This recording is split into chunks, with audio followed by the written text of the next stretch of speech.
and gentlemen, this is 3 Count Review. Do I have everybody's attention now? Welcome everyone to 3 Count Review. I am KO, aka Howard J. Dingers, and this is the NXT edition of 3 Count Review. We're getting close. We're getting close to SummerSlam weekend. TakeOver Toronto, SummerSlam. I can't wait. And this NXT episode just got me even more excited for that weekend, specifically for TakeOver Toronto. I cannot wait for that card. That show is going to be incredible. I absolutely can't wait. So this week's NXT opened up with Tyler Breeze versus Jackson Ryker of the Forgotten Sons, and this was a pretty decent match. It was more of a segment than a match because it ended fairly quickly. It only went about 5, maybe a little over 5 minutes. Jackson Ryker kind of dominated throughout most of the match, beating up Tyler Breeze pretty well, which is okay because you want to make Jackson Ryker look strong. And Tyler Breeze is a very good seller, so it made Jackson look even better. Throughout the whole match, they were telling the story of how Tyler Breeze has the experience advantage over Jackson Ryker, and that was the story of the match because towards the end of the match, Tyler Breeze got the roll-up win over Jackson Ryker, just out-wrestling him basically. Instead of Jackson Ryker being strong and, just dominant, Tyler Breeze outsmarted him and used his experience against him. I think that was a great story for the match. It was fantastic. It was a really good workaround. I believe this is Jackson Ryker's first loss in NXT. Not a bad person to lose to in Tyler Breeze. But like I said, this was more of a segment than a match because after the match, the Forgotten Sons, all 3 of them, started beating up on Tyler Breeze. And who comes out for the save but the returning Fandango? This was an incredible moment. It really was. I was very happy to see Fandango back. I was very excited. It was a great surprise. I absolutely, and he looks good. Everyone who comes back from injury, you can tell that they work their butts off to get back in time because they are just like, Fandango here is just ripped. He's lean. He's cut. He looks very good. And he looks like he's definitely ready. He looks like he's definitely ready for in-ring competition. But yeah, Fandango comes out, makes the save. Huge pop for Dango, and they hit Jackson. They kind of take care of the Forgotten Sons, and they hit, I believe it's Steve Cutler with a double super kick, and Forgotten Sons run off. So I'm guessing eventually we'll get Forgotten Sons versus Breezango. Very excited. It was awesome. It was a great moment. Awesome to see Fandango back. Next, they had a little announcement saying that Slipknot's song Unsainted is the NXT Loud theme song of NXT TakeOver Toronto. So cool. I'm not sure if we should be using Slipknot music in 2019, but hey, it fits. Next, we had a semi-final matchup for the NXT Breakout Tournament. Sorry, I had to look at what it was actually called. I keep forgetting. The NXT Breakout Tournament semi-final matchup between Bronson Reed and Cameron Grimes. This is the first time I'm seeing Cameron Grimes. I missed the first round matchup, but I've seen Bronson Reed already too. Bronson Reed took on Dexter Lumis a couple weeks ago. Dexter Lumis is a great talent. I'm hoping they keep him around and use him more. He was really good. But yeah, this was a fun match. These two are actually, you can tell why they moved on to the semifinals because these two were very good. It was a very hard-hitting match. There was great in-ring psychology. Apparently, Cameron Grimes has been in the wrestling ring since he was 2 years old. I don't know how much I believe that, but if it's true, it's cool. Even if it's not, it's a good storyline to go with it. They're just saying how experienced he is, even though he's young. He has a lot of in-ring experience, so I like that story. Cameron Grimes eventually reversed the Bronson Reed move. Bronson drapes them over the rope and bounces off the rope so that they go into the middle of the ring, and then Reed clotheslines them, barrels through them, whatever. Cameron Grimes reversed that into a leaping double foot stomp for the win. It was a great spot. It looked really cool, and Cameron Grimes deserves this. Cameron Grimes is very good in the ring. I was very impressed with what I saw.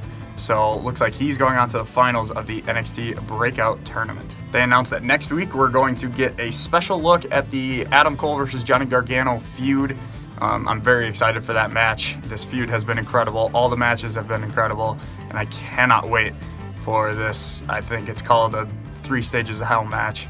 whatever it's going to be, TakeOver Toronto is going to be amazing. They also announced that next week we're going to get Matt Riddle versus Killian Dane, after Killian Dane attacked Matt Riddle last week after his match and sentoned him through the stage. Awesome spot. That should be a very good, hard-hitting match. Next, we had a Shayna Baszler in-ring segment.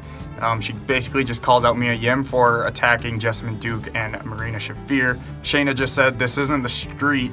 We're professional fighters. We're professional wrestlers. We're not in the street. You can't just go attacking people behind the back." Shayna's a heel and she does that, so I think that's why it makes it even better that she's saying this. And she does. It's good heel work by Shayna. Shayna also said that street rats don't last very long where I come from. She's just went on the whole time calling Mia Yim a street rat. Again, good promo work by Shayna. Shayna's very good on the mic. This brings out Mia Yim. And by the way, love Mia Yim's music. Whew. NXT has some really good theme songs. But Mia comes out and she says, game recognizes game, right? Well, you don't look very familiar to me. That was actually a really good line. I really enjoyed that one. Shayna said, at Toronto, all the lights are going to be on you, everyone's going to be watching, and everyone's going to see that you're nothing but street trash. And then she held up the title. No altercation, no fight, which I'm okay with. They're saving the actual physicality of Shayna and Mia for TakeOver Toronto, and I'm very excited for that, actually. I think that's going to be a great match. Mia Yim, I don't think they have reached her full potential in NXT yet. I think that could potentially be a very, very good match at TakeOver Toronto. Throughout the show, twice I believe it was, they showed Candace Rae standing outside of the Performance Center waiting for Io Shirai to show up, and the second time William Regal walks out there and says, "Hey, I told Io not to come, so you're not going to find her out here." And Candace says, "Okay, well, give me a match against Io at NXT TakeOver Toronto." And Regal says, "Okay, go home."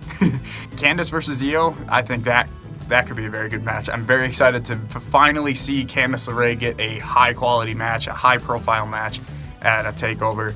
I think she has what it takes to be NXT Women's Champion eventually. So I'm very excited to see what she can do against Io. They announced that next week we're going to have a contract signing between the Street Profits and the Undisputed Era of Kyle O'Reilly and Bobby Fish. That should be entertaining. I'm sure they have something fun up their sleeves, and all four of them are good on promos.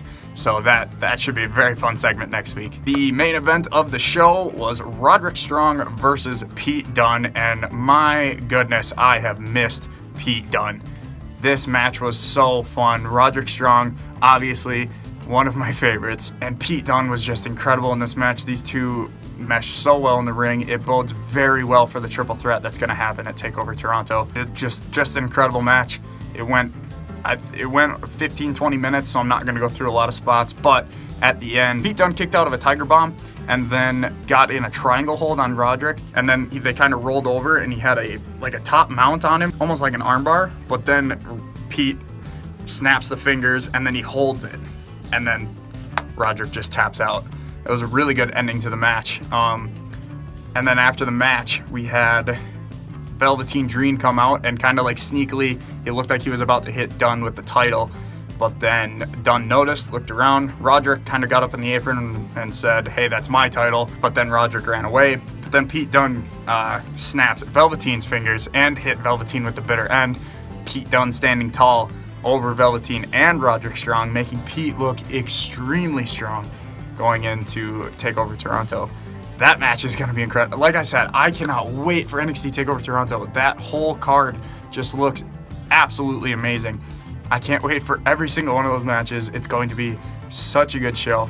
There's never been a bad TakeOver, and I don't think that's going to end here at TakeOver Toronto. But yeah, that was the NXT show. It's amazing watching Raw and then SmackDown and then NXT because they're all shorter and they all just like, SmackDown flies by way faster than Raw and NXT flies even faster by. It's very funny watching that and just experiencing that. But NXT was amazing. Again, it always is. If you don't watch it, I strongly recommend starting to try to get into NXT. And the greatest thing is, it's on the network. So starting at 7 every Wednesday, you can watch NXT anytime throughout the weekend. I really think if you're a wrestling fan, you really should get into NXT and you really should try to watch it every week because it's just good wrestling. It's not main roster, and I know that's a shot at the main roster, but it's It's really good professional wrestling, good promos, good storylines, just all around great professional wrestling. So that was NXT for this week. I have been KO. Thank you very much, and I will see you on Monday for Monday Night Raw. Pulling up strong, I'm nearly one, I might be too on. Wishing inside I could feel so numb. Oh, now that you're gone away, you feel it in the night. You want what's underneath. It's alright, no more lies, can't deny.